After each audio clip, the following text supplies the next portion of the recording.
Today we're talking all about housing and what the city can do about it. Tell us why we're at the Riverfront Triangle here. So this is a fabled Riverfront Triangle. It's a parcel that the city owns. I think everybody by now had hoped there'd be a hotel and a convention center here, but that project kind of fizzled out during the pandemic. It's still under development rights and they're still planning to move forward with that project, but it's kind of slipped through the cracks. Nobody's really talking about it.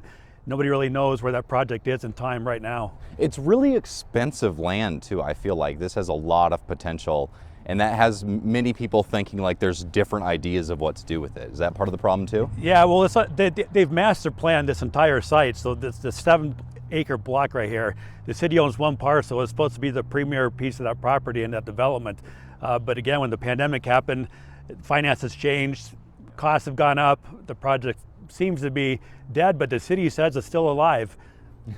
Well, you know, projects like this, the city owns properties all throughout the city that they're hoping to make into different things, including housing. Tell me a bit about those projects. Yeah, so you got the old library block, you got the Sleep Inn, you got property out Johnson Street, the city owns property out on Scott Street. All those parcels the city owns, and they're working with developers to try to develop those into housing, market rate housing, affordable housing. The proceeds from those sales, when the properties do sell, goes into the Affordable Housing Trust Fund, and that further fuels the development of affordable housing in the city.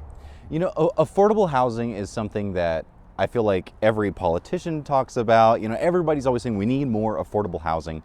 I feel like though there's a lot of Missoulians that lie somewhere in the middle, where they can't afford how expensive houses are now, this like $500,000 to $700,000 range, but they don't qualify for that low income.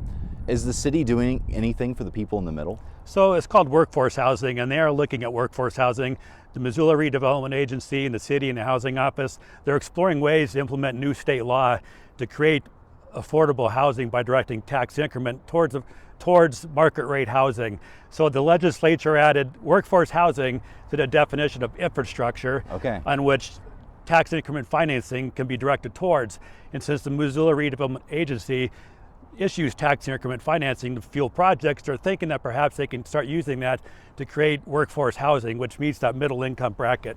So maybe developers would get some sort of kickback if they focused on making the housing for the workforce? There's different ways to do it. So for example, if you take one of these city-owned parcels and the city makes a deal with them on what kind of housing is produced, that could take the cost of the land away.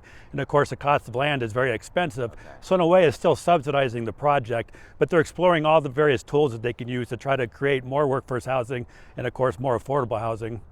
Any final thoughts about housing? I feel like we can just go on and on. No, housing's tough. It's a challenge. The mayor's race is coming up. All the candidates so far have made affordable housing part of their campaign platform.